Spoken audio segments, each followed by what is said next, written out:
Good afternoon. Today we are continuing on with PO62. I can solve equations with variables on both sides. I'm going to walk us through those steps again, just as a reminder, because it gets more complicated as that page goes on. We can see on the top, our first step is going to be combining like terms on the same side of the equal sign.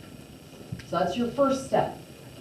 Then remember, we do the opposite operations to get our variable by itself. In the middle, we can see we have to do the distributive property first, because in PERMDAS, the parentheses comes first. We got to get rid of those parentheses. So that's always the first step, is parentheses.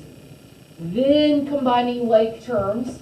If we have like terms on the same side of the equal sign, then we do opposite operations to get the variable by itself.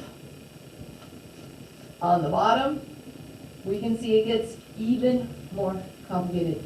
Whew, lots of steps. You're doing the same math, but you have to be patient.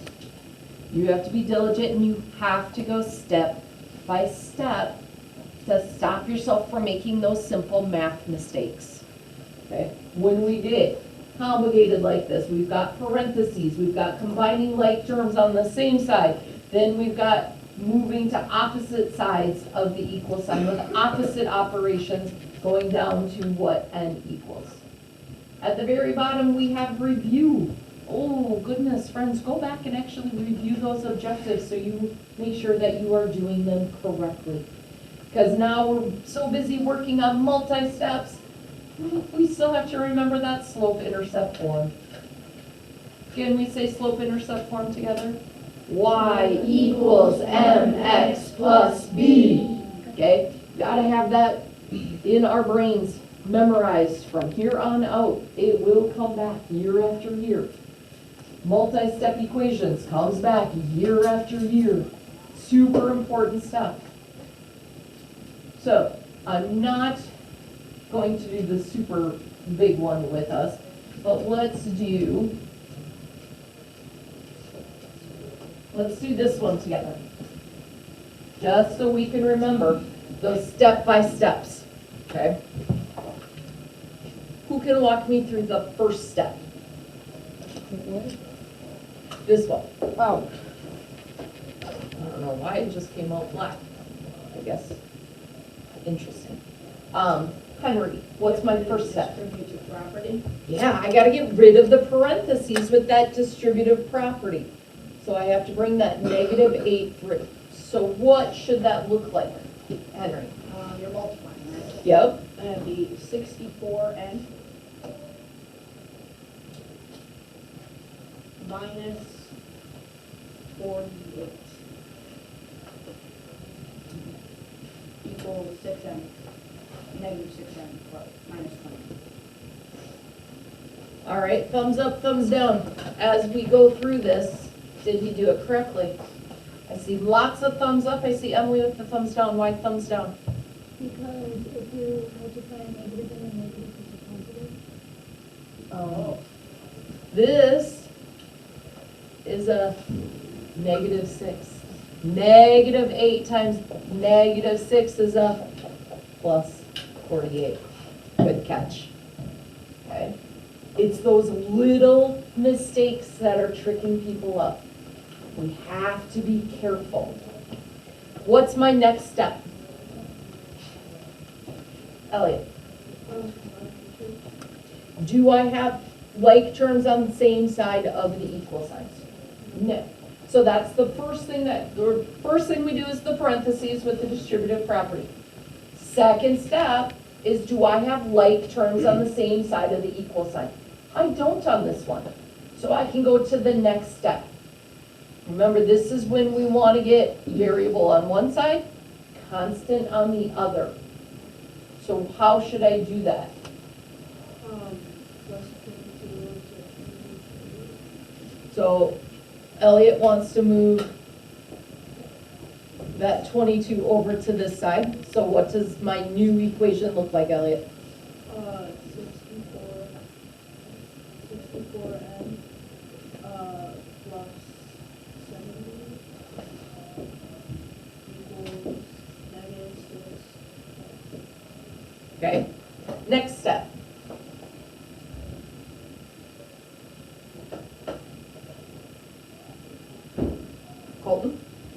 subtract 64n from 64, then subtract 64n from negative 6.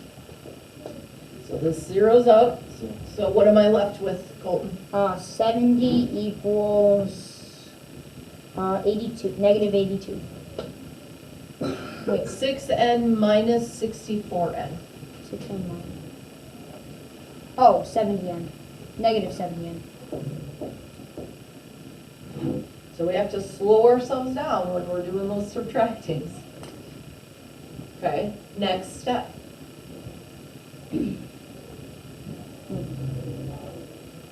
Joe? I have to divide 70 out of 70 is negative 71. So what should I write up here?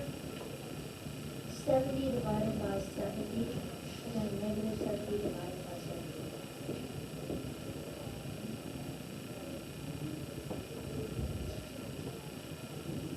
So this would be 70 over 70 is 1. Negative 70 divided by 70 is negative. And we don't want a negative n, so now what do I have to do? Henry? Divide negative 1 out of both. I have to divide that negative up. Easier way to have done that would have been instead of doing 70 divided by 70, I should have divided negative 70 divided by negative 70. So that would give me a positive n. So here it's 70 divided by negative 70, which gets me that negative 1. How do I check to see if I did this right? Because what if way back here I would have kept that minus 48? I would get a different answer. How do I check to see if we did it right, Finley? You plug it back into where n is. Plug it back into my n. So I can go to the other page where it's blank. I'm going to use this space because I have it right now. So I'm going to rewrite my equation. Plugging in that, that negative 1 where we have an n.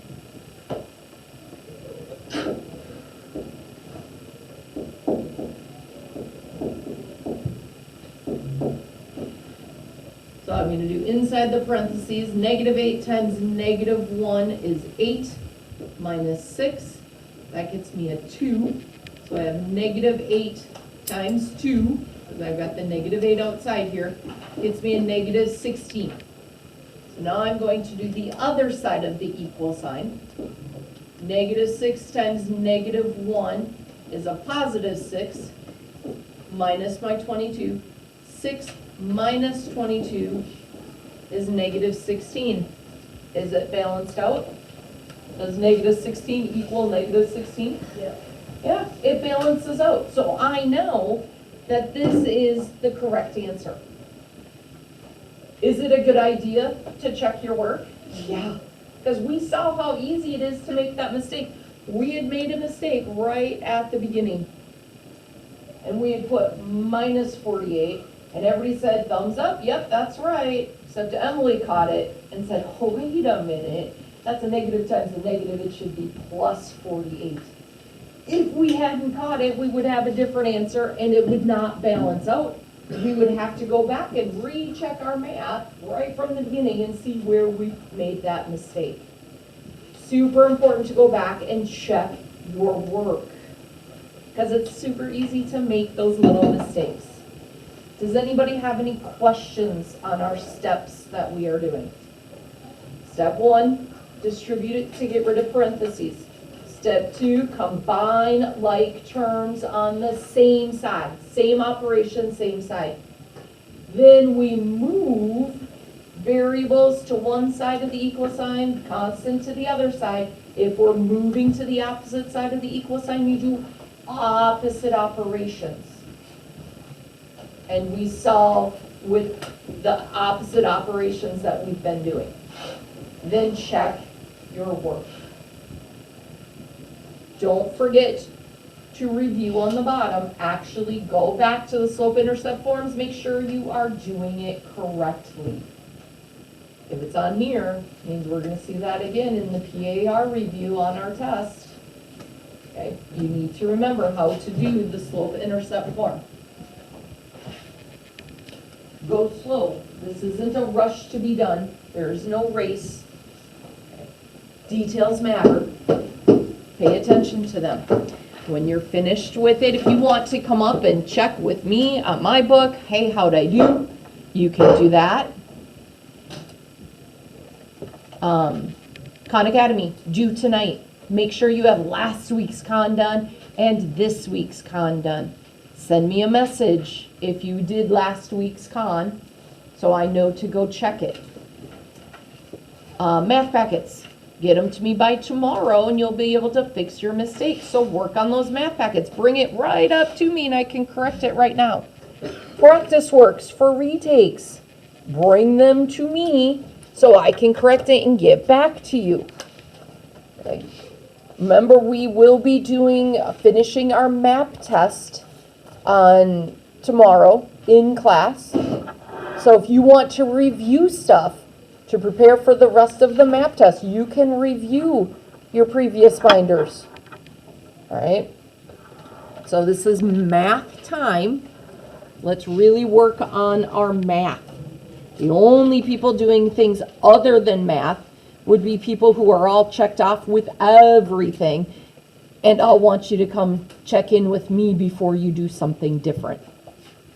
If you are watching this at home, I hope you are well. And I hope to see you soon. Have a wonderful day.